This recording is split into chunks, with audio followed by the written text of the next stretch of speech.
It's a scripture that when I first heard it and read it, I just said, "Oh boy, that's cold-blooded." I just couldn't wrap my mind around it. It didn't have any compassion in it.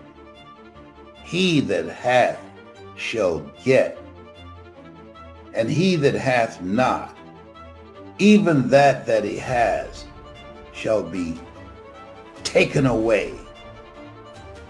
Oh my God. You sing it. He that hath, the person who hath, they will get, and the person who don't have, even that little bit they have, shall be taken away. That doesn't seem right. But there's a question. He that hath what? Vision. People without vision perish.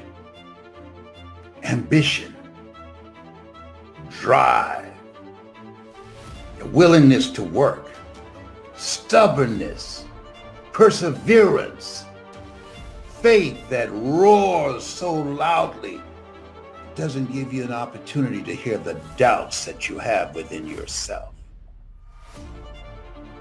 You have those qualities, you will get. You have those qualities, you restore everything you lost and more. You have those qualities,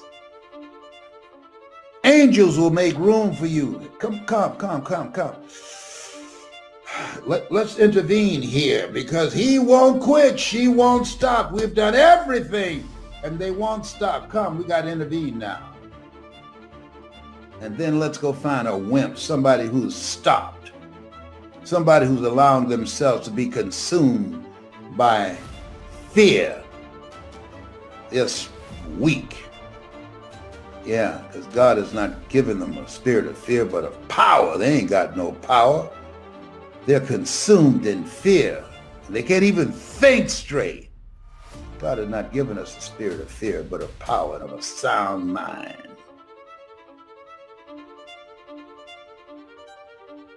This place where you are, where I am, this place, we've been picked out to be picked on. This place, we are more than conquerors. This place is a testimony, no test, no testimony. This place, no guts, no glory. This place, faith not tested, can't be trusted. This faith will find a way. Yeah. We need to know that. We need to saturate ourselves with words that will empower us right now. Our children are watching. Our children are not okay. There's an article, Google it. Our kids are not okay. The suicide rate among children, teenagers, and younger soaring because they're watching us. See, how we live our lives, Jim Rohn said this, how we live our lives, it can be a warning or an example. Did you hear me? How we live our lives, our children are watching. It will be a warning or an example. A warning of what not to do or an example of what to do when tragedy and interruptions and crises show up. Therefore, take unto you the whole armor of God, that ye may be able to withstand in the evil day, that having done all to stand. This is our time to stand. This is our time to be actively engaged in this thing called life. Our children are watching us. There are generations yet unborn that are depending on us. There are people who gave their lives, like a John Lewis said, create some good trouble.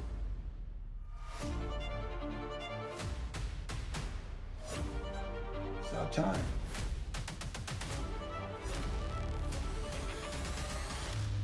It's our time. You have something special. God is on your side. If God is for you, who can be against you? You got a winning team. I'm looking for, and I'm on a mission for people who can hear me. If at some point in time when you're a little kid or a grown person, you're going through some stuff and you heard my voice. And the reason you heard it, because what's in me is also in you. And the reason you responded and came out of the darkness into the light, because there's a calling on you to do the same thing. You and I are cut from the same cloth. You're branches of the same tree. If my message and my method and my approach resonates with you, I'm not talking about my hairstyle. My kid didn't play hairstyle and I'm kid, no. I'm talking about my message. And you have a message in you. You have a story in you. You would like to help people, the millions of people who need to hear a multitude of voices. I want you to put voice in the comment section. Put voice in the comment section. And allow us to introduce you to the Power Voice system that teaches you how to tell your story, that teach you how to create an experience with your voice and your story, to transform people individually and collectively. Allow me to mentor, to coach you, to bring out the greatness in yourself and to bring out the greatness in others. If that's your calling, I love to tell you, and I will always remind you, a job is what you get paid for. A calling is what you're made for. If it's your calling, put voice in the comment section. If you can hear me in your heart, I'm not challenging your ability to hear with your ears, because you wouldn't still be here with me. I don't have any prints translating my words. So if you're still here, the only reason you're listening, because what's in me, it's in you. You and I are cut from the same cloth. We are branches of the same tree. It's time to make a decision. Put voice in the comment section. We don't know how much time we have left, do we? Michael Jackson said, "This is it." And it was. Okay. Put voice in the comment section. Live each day as it were your last. Because what we learned from the coronavirus, one day it will be. Toby Gatson, we graduated together at Booker T. Washington High School in Miami, 1963. Wow. Classmate had COVID-19 and he kicked COVID's butt. Toby, I'm so happy for you, brother. So happy. Prayed hard for you. But you always been a fighter since we were in high school. Boy, I tell you, you and Larry Littles, who played for the Miami Dolphins, boy, we went to school. We would miss school because we were characters. We were always clowning. We always wanted to know, what will we do next? We came to see each other for cafeteria and physical education. Oh my goodness. Oh boy, that's back in the day. I hear young people today, these millennials, talking about back in the day. They don't know anything about back in the day. I got t-shirts older than them. But at 75,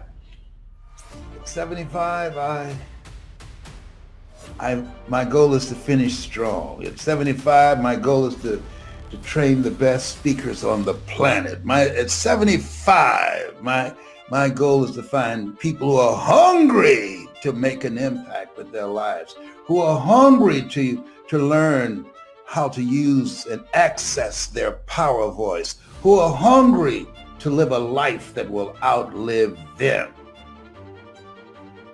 Yeah, you forget your years will forget you. And I want to leave this with you. As you look at your goals, be stubborn about your goals. Be stubborn. Don't give up on your goals. You will fail your way to success. Don't give up on your goal. Know your vitamin, as Suzanne de Pass would say. Don't give up on your goal. Be stubborn about your goals. Be flexible and versatile. Ask for help. A lot of people won't do that because of ego, edging God out, because a lot of people, as a result of pride cometh before a fall. Ask for help.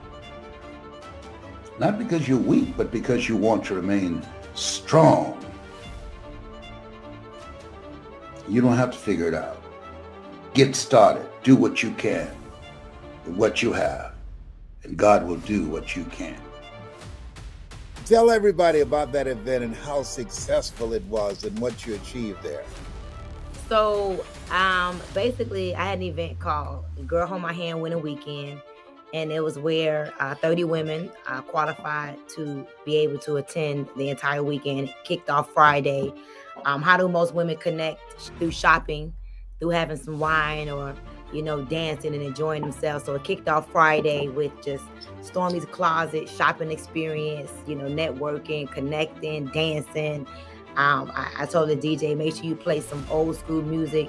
These women partied like it was 2022, and they was the last day of the year, and they was going into 2023. So Friday was just so much fun. Like, I hadn't danced like I danced on Friday probably in a long time, for real.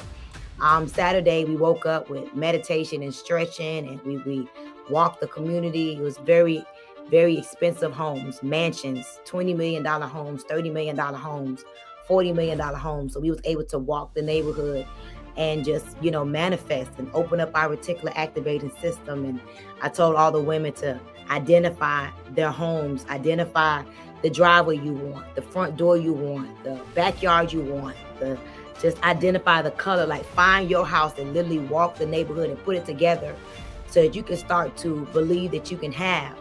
And so we had an incredible walk through the neighborhood. We walked through the neighborhood for 1 hour. Then we got back in the house and we went around the pool and we had barbecue and we connected with each other, and it was content day, content, connection, and communication day. So that day was designed for you to meet at least 3 powerful women, create new relationships, new sisters that you could possibly create long-term relationships with, women that can open doors for you. And Saturday we ended with very deep conversations about the things that you must do to get out of your head and into your life. I had some powerful guest women that came. I had Natasha Maine, the Vogue attorney. She is a very, very powerful, prominent divorce attorney. She was there. She was able to impart into the women. I had Tammy Price, who is one of my millionaire students, who was able to go from homeless to 7 figures plus, in just 1 year. She was one of the guests that was there. She's actually the woman, I don't know if you saw the video, that has gone bonkers all over the world, gone viral. I also had Natalie, not Natalie, but I had Annetta Powell there. Annetta Powell is my angel. She is someone who does big things in the real estate market industry. She's an investor. She owns tax businesses. She was able to impart in the women. I had Tina. Tina owns 8 Wingstop franchises. She was the first woman to open up a Wingstop franchise in Florida, and she now owns 8. And then I had Tamika Mallory, who was there as like a civil rights activist. She worked for Al Sharpton for 14 years in parts. And Claudine Hibbert, who was a successful realtor and an investor, she was there. So it was a powerful weekend with powerful women.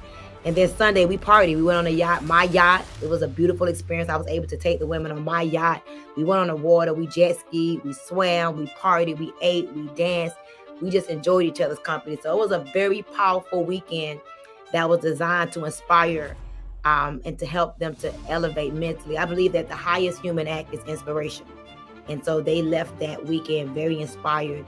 And it was only for people either in my community or people that were coming to impart. Well, the thing that you did with them is so important because I used to drive all over Miami Beach and Miramar and Coral Gables and Fort Lauderdale, looking at beautiful mansions and imagining myself being in them, not just cleaning them as I did when I went with my mama. and what it does, it's in alignment with what we're taught. I'll give you all your eyes can see. And that experience that you provided for women with Girl Hold My Hand expands their vision. And as you said, activate the reticular activating system in their brain. It's a group-like cells at the base of the brain that filters what gets through, what danger there might be, and what's important to you. And it peaks the level of awareness. And it's really a success mechanism that when you're focused, and that's why our conversation is about stay focused and keep it moving. When you are focused, what it does, it allows you to see things that the masses can't see because they're caught up in the distractions. And when you're on this path, things happen. And there always will be distractions. That's a part of the process. That's why they call this the attention economy. And that's why alcoholism has increased in the United States and around the world. And the suicide rate has increased because people are focused more on their problems rather than on solutions, on what is it I need to do? Who is it I need to be that can move my life forward? And here's the thing about it. You're making impact with women from all walks of life around the world. And when you do that, and I want people to listen to what I'm about to say, you're going to get some pushback. You're going to have some critics. And here's the thing about critics. There's never been a statue erected to a critic. Now, I saw you talking to this lady about what she was eating, and she obviously was where I was. I used to be on a seafood diet. That everything I saw, I ate it. And I saw you licking your fingers and everything. I said, you know what? I was salivating. I said, that's got to be some good chicken up in here. And what I know is that the kind of work that you're doing with women, oddly enough, we need more of that because the kind of work that you're doing will allow us to create a new kind of culture. And nobody else is doing what it is that you're doing, exposing people to a larger vision of themselves. And I like for Vanessa to cue up the promotional video, because if she can play it, I like for people to see what that experience was and how when people would come and see the excitement in their eyes. I wanted to put on one of my sister, Margaret Ann Sampson. I'm not going to tell you her name. I threatened to put on one of my sister's wigs and put a scarf around my face and get a pair of your shoes, put some Vaseline in those shoes and push my feet in them and sneak up in there. I wanted to come. You said, no, this is for women only.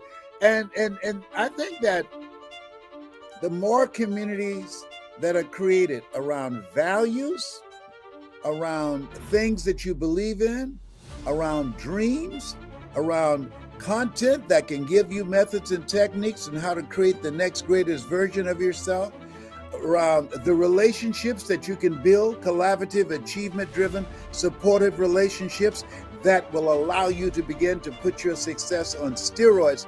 The more events that we have of that nature, we can begin to become the dominant culture rather than the smaller culture. I strongly believe the world exists as it does because people of darkness and evil, they work harder than people who are doing some good work.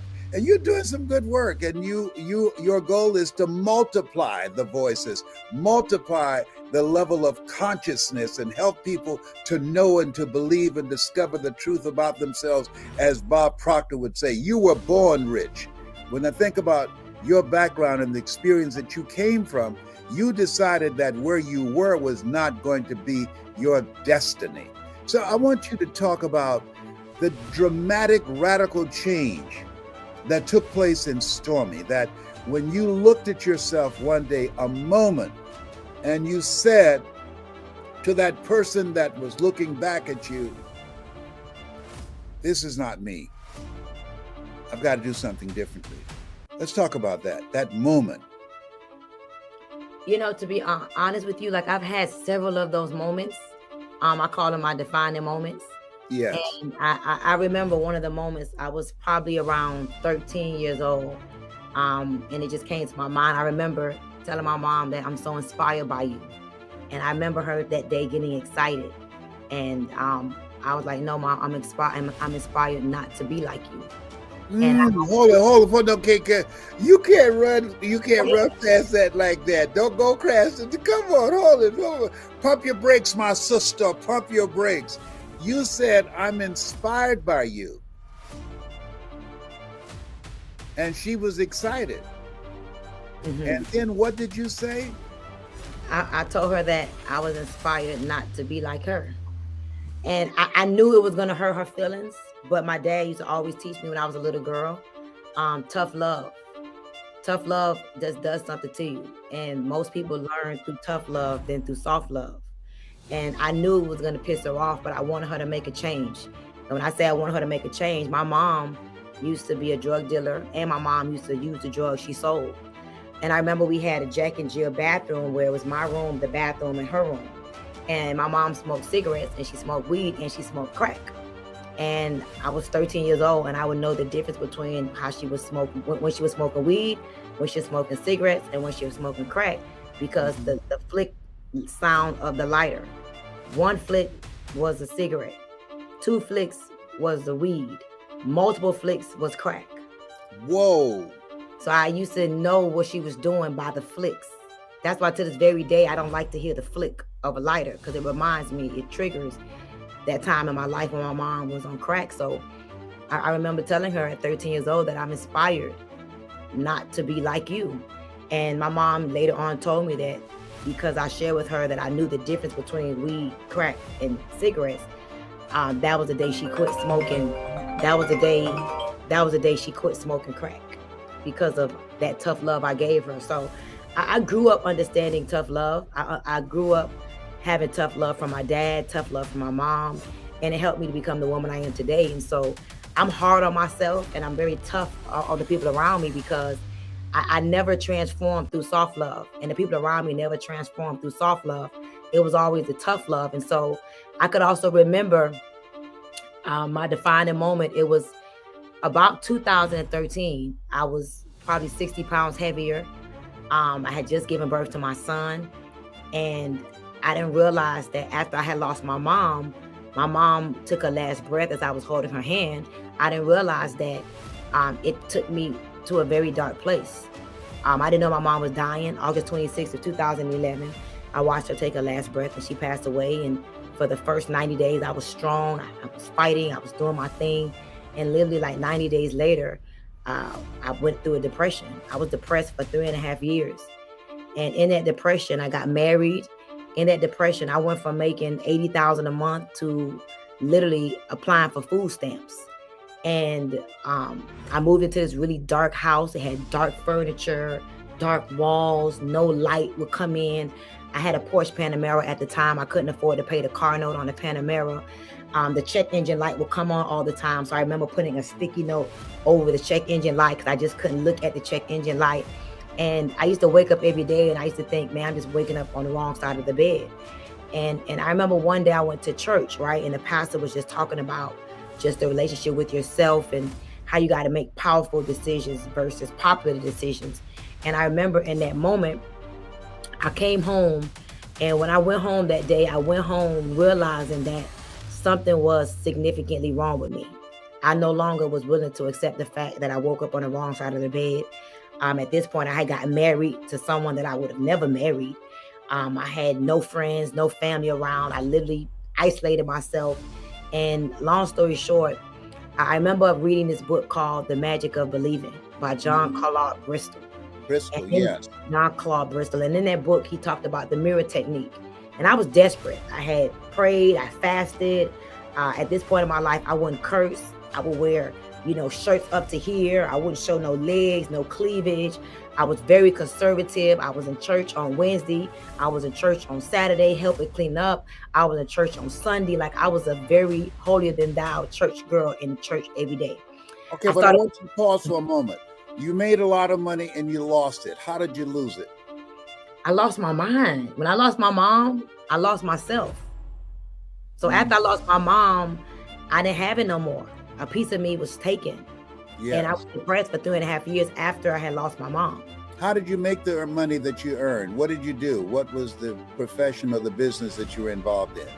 Multi-level marketing. My claim to fame came through distribution and multi-level marketing.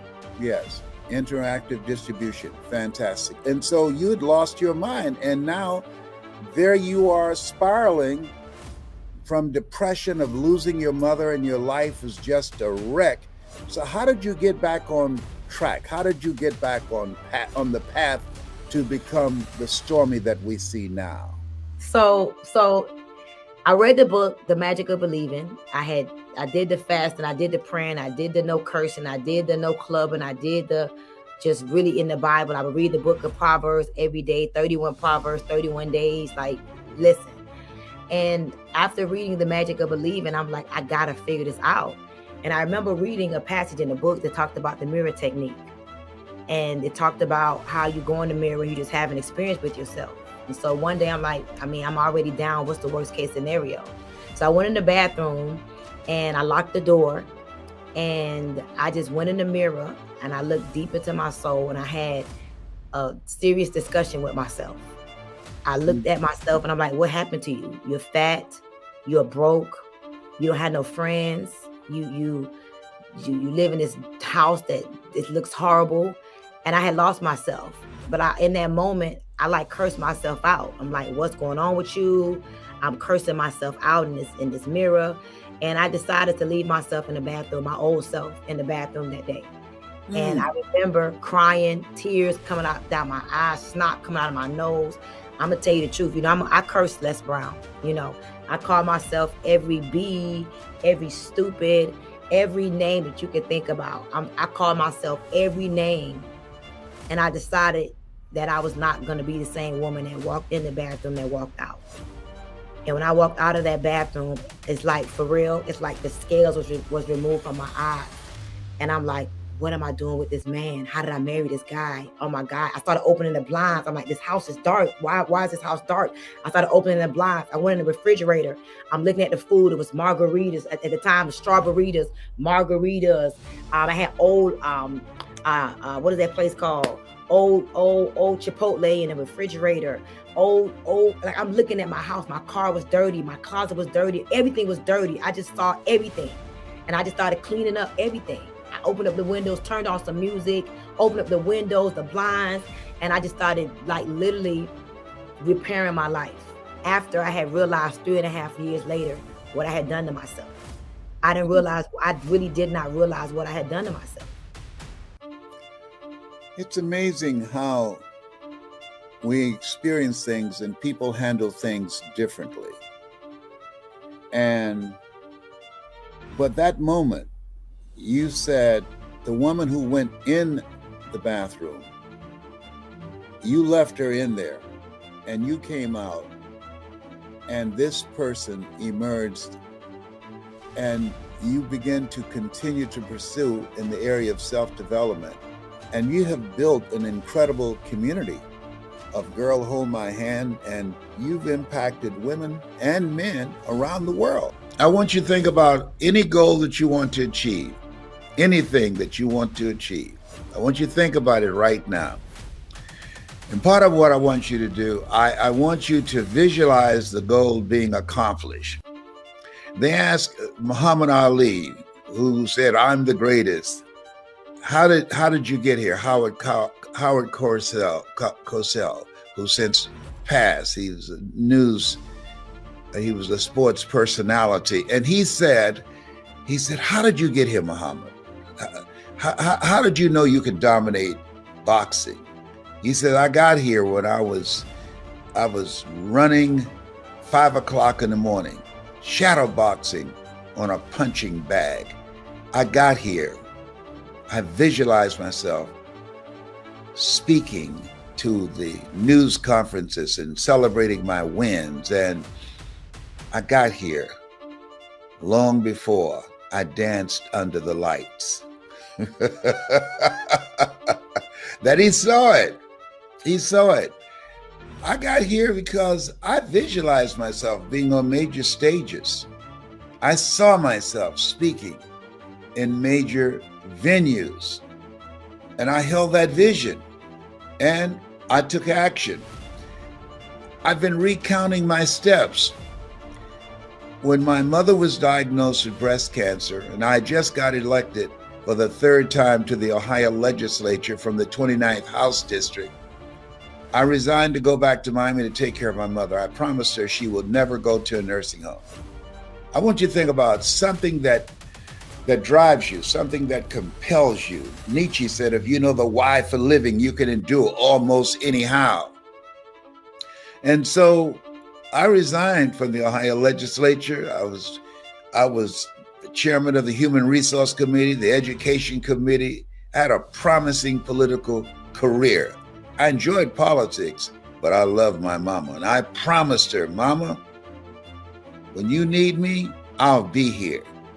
And so I resigned and went back to take care of Mama. And I had to find something to do. And I had to find something that was me. Now, mind you, I don't have a college education. Okay?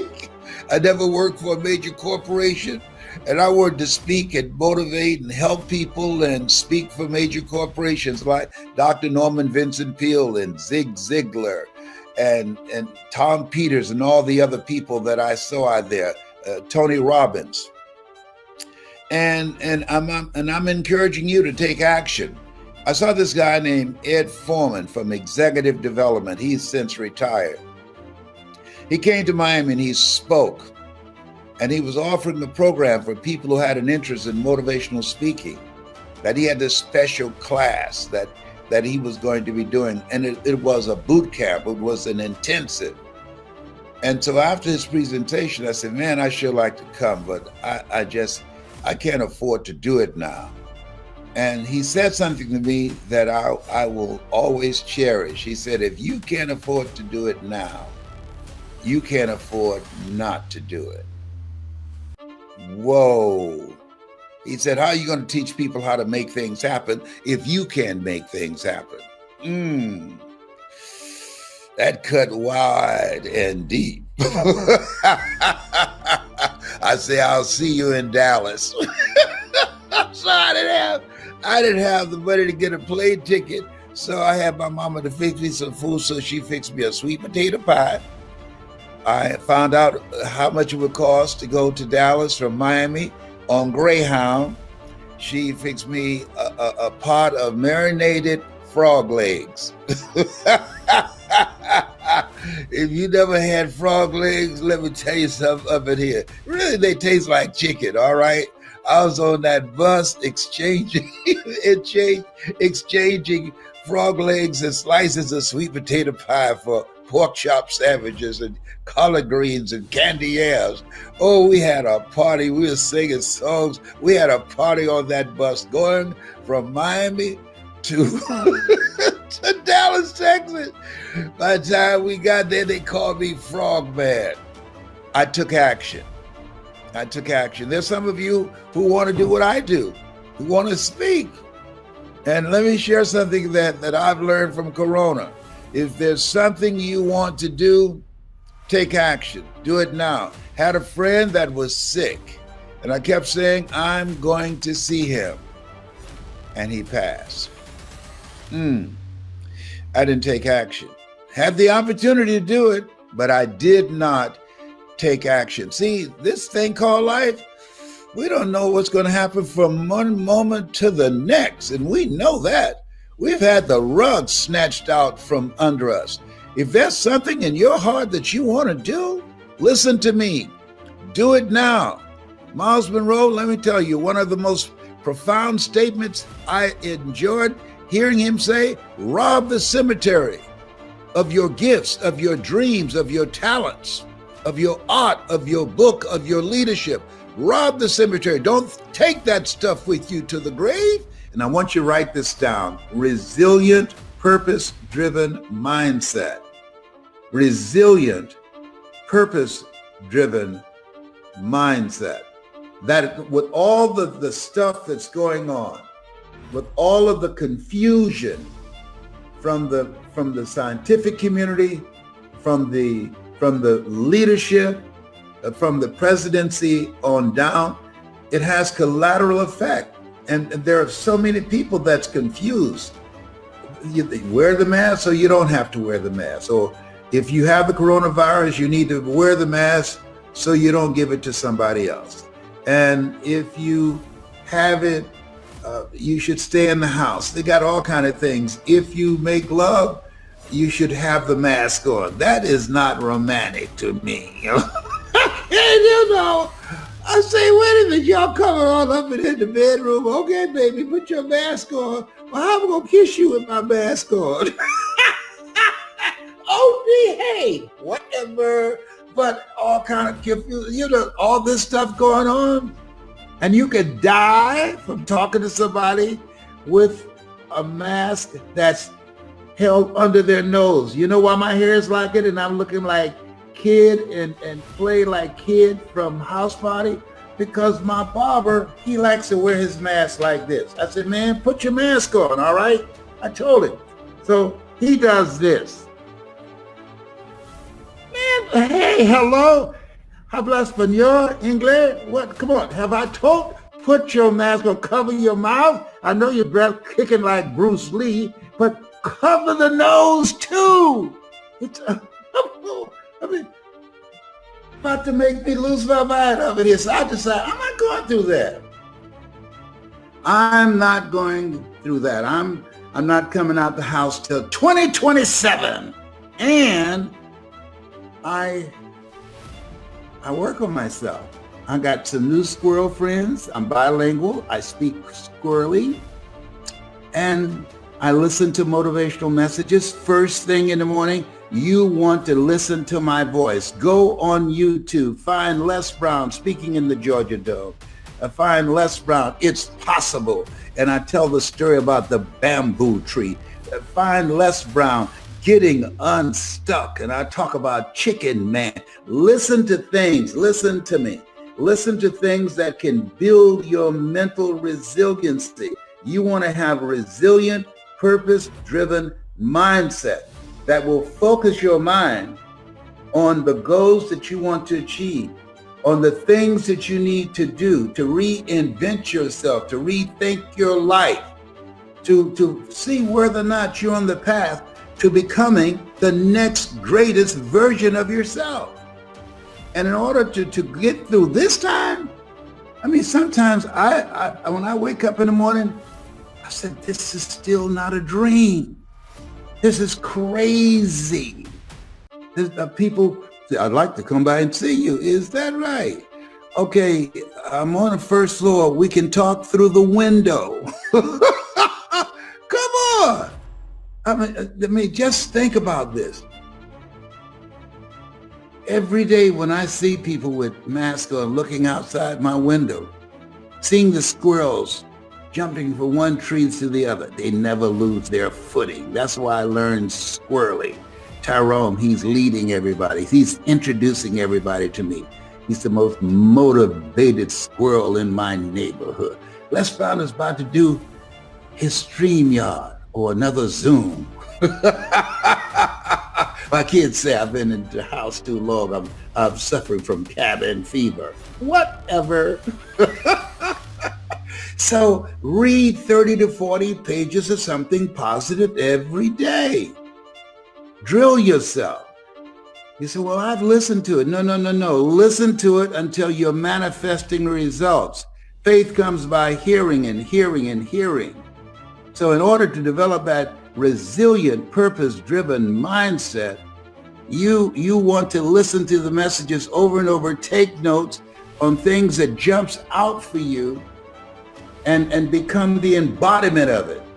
and develop that kind of mindset and how you carry yourself and how you face this thing called life. Faith not tested can't be trusted. So you got to have faith in yourself. But we're being tested right now. If you've never been tested, listen to me. No test, no testimony. Faith not tested can't be trusted. It's easy to have faith when things are going great. When the kids are acting like they have good sense. When you have a job, you have money, you have your health. Oh, no big deal there.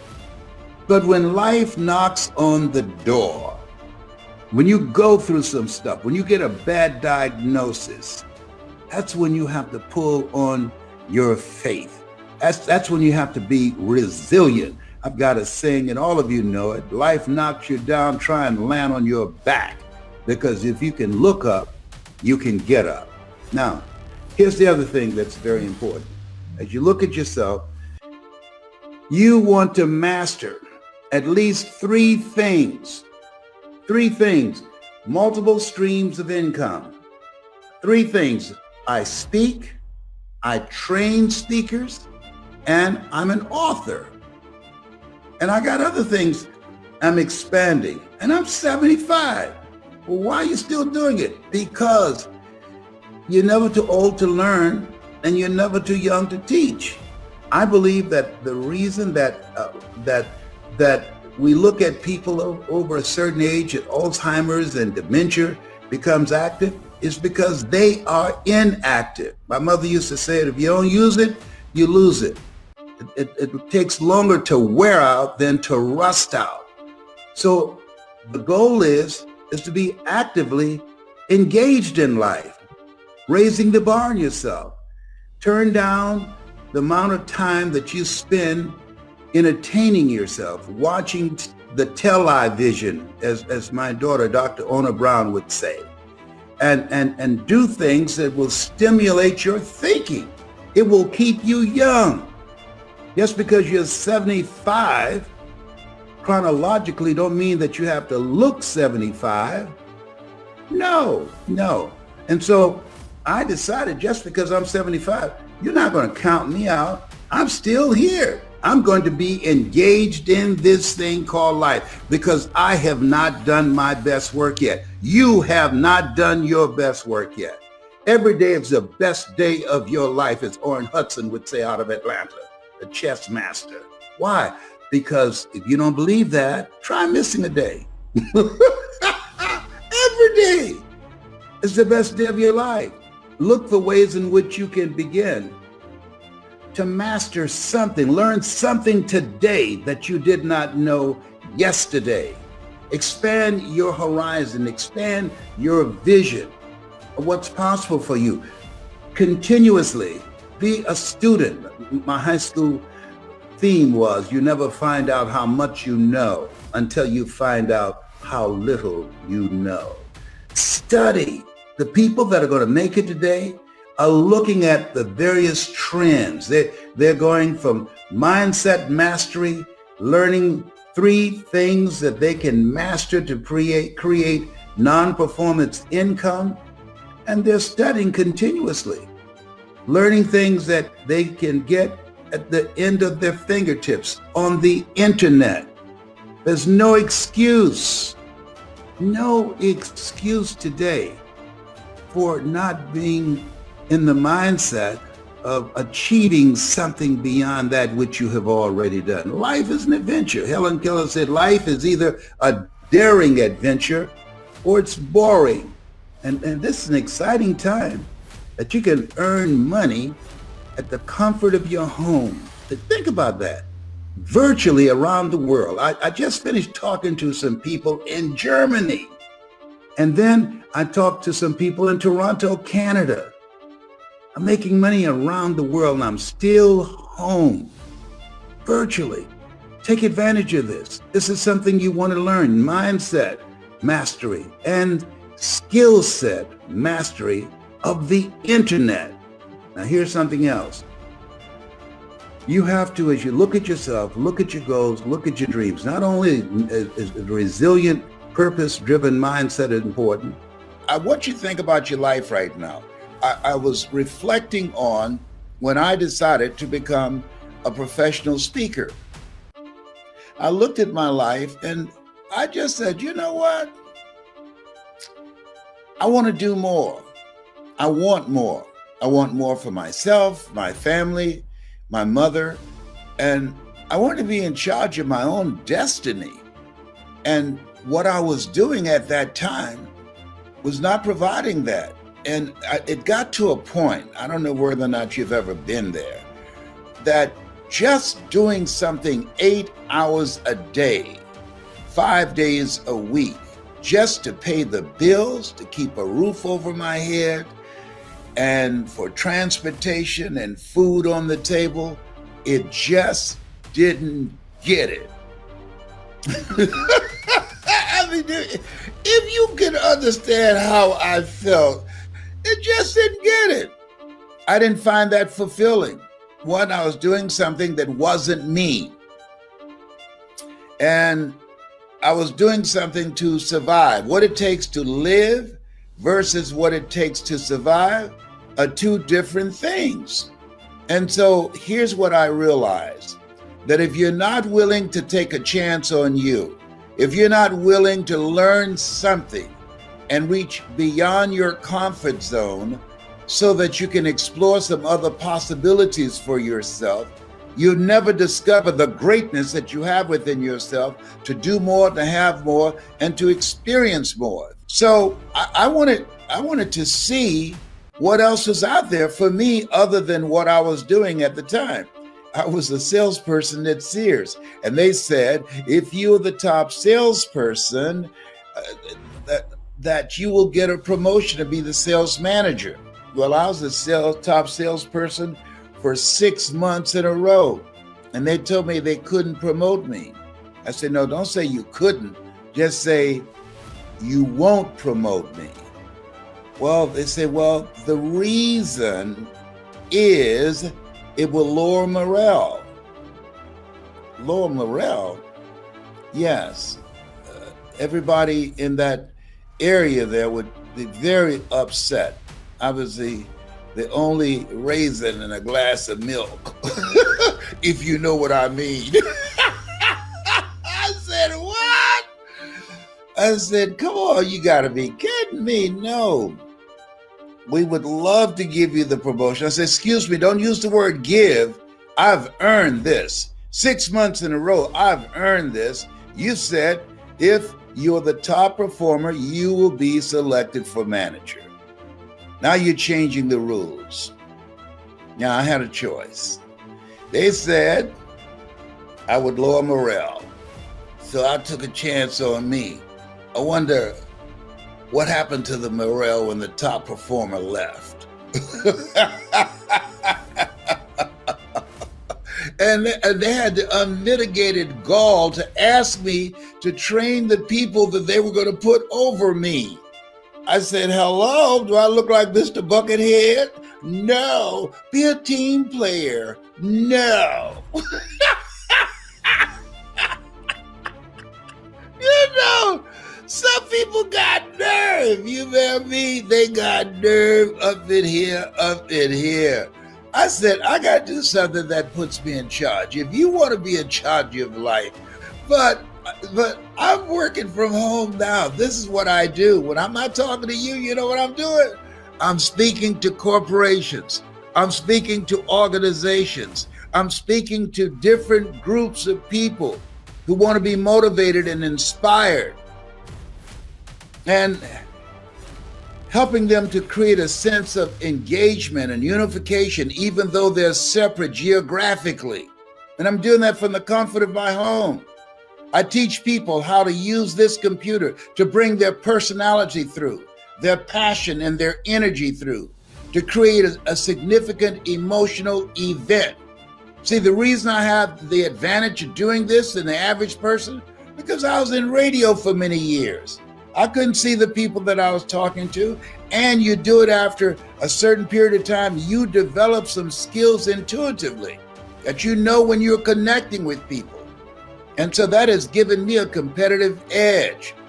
being in radio for so many years. That's why I'm teaching people now how to do virtual seminars and workshops. Now, and be successful at it. I'm successful at this and one of the top impactful speakers doing this because of my background. Do something beyond your comfort zone. Learn something new so you can see what's in you. You got some more stuff back there, but you'll never find out what it is if you don't test yourself. And I was seeing these people speaking everywhere, and I said, I'm gonna put myself to the test. I look at them, they put their pants on one leg at a time, just like I do.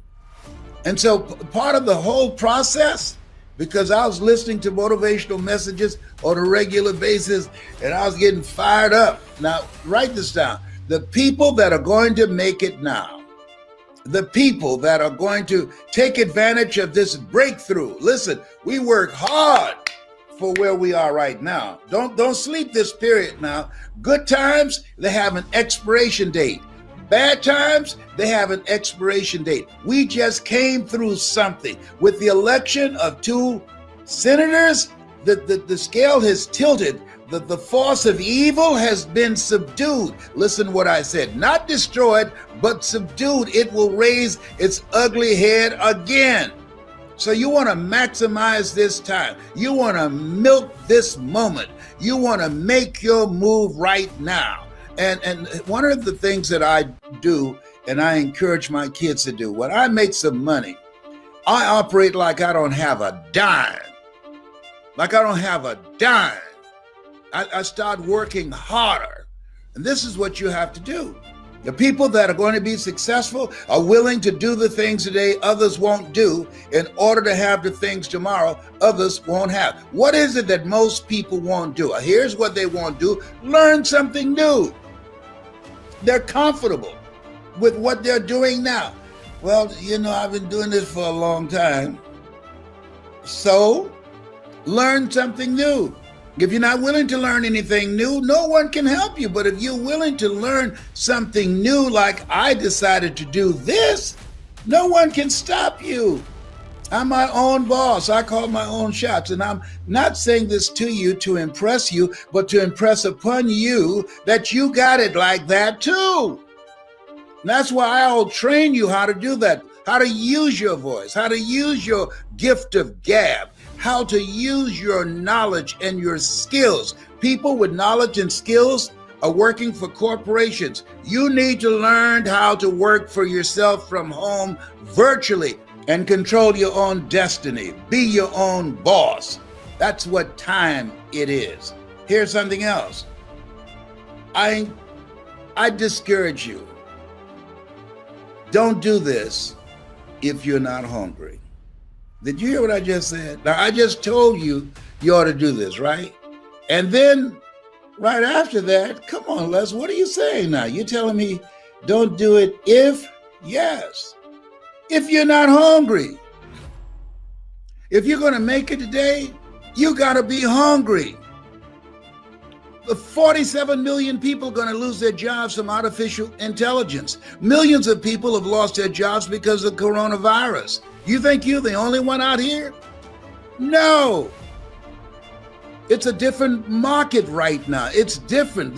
There are people that are desperate, going through foreclosures and evictions, lost their jobs, lost their businesses.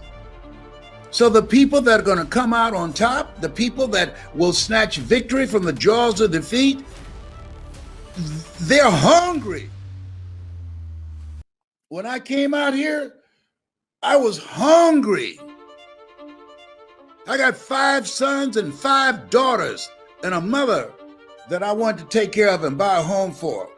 You got to be hungry. People that are hungry are relentless. You got to get your hustle on. People that are hungry are the first ones there and the last ones to leave. Most people not hungry. Most people are conditioned to do just enough to keep from getting fired, working in an environment where they've been paid just enough to keep from quitting. It takes some time. to step out of that mental conditioning. People that are hungry, when I worked for WVKO, I was the program director. I was news director. I was manager of station operation. I did commercials. I did editorials. I did a talk show, The Voice of the People. Whole lot of stuff that they didn't pay me for. Why, Les? Because I wanted to learn. I wanted to make myself indispensable. That's why. That's why I did it. I wanted to make myself more valuable and increase my value for the operation. You have to have that kind of attitude about life. That are you increasing your value every day? If you were on the stock market, would you invest in you? Most people have to say no. Why? They're not reading anything. They're not learning anything new. They're operating within their comfort zone, and they're praying every day that they don't lose a job that they hate. That's what you call mixed emotions. See somebody you hate drive off a cliff in your car. You're glad they're gone, but not in your car. Oh, behave, hello, whatever. No, it's a different place now. You got to be hungry. You have to get your stuff together. Average is over. The being average, doing just enough to get by, no. And when I talk to people, I can ask a certain question. I can tell the hungry ones and the ones who are slackers. And they're everywhere, the pigeons. See, today, employers are looking for eagles. You go outside right now and see some pigeons, but it's going to take a minute to see some eagles because they fly high. This is what time it is. And when you look at yourself, look at your goals, look at your dreams, this time demands that you get outside of your comfort zone. This time requires that you invest in you. That's what I was willing to do. The people that will be successful are willing to do the things today others won't do in order to have the things tomorrow others won't have. People who are not successful have large television screens, and people who are successful have large libraries. Hello? Oh, people who are hungry are willing to discipline themselves. They're willing to dedicate themselves to learn something different. See, anything can be mastered if you're willing to put in the time and put in the effort and focus yourself on learning how to do that to make yourself stand out. In the attention economy, this is the attention economy. You got to make yourself stand out. Yes, you just can't mosey through this time and think you're going to get some customers. So you have to think in terms of market takeaway.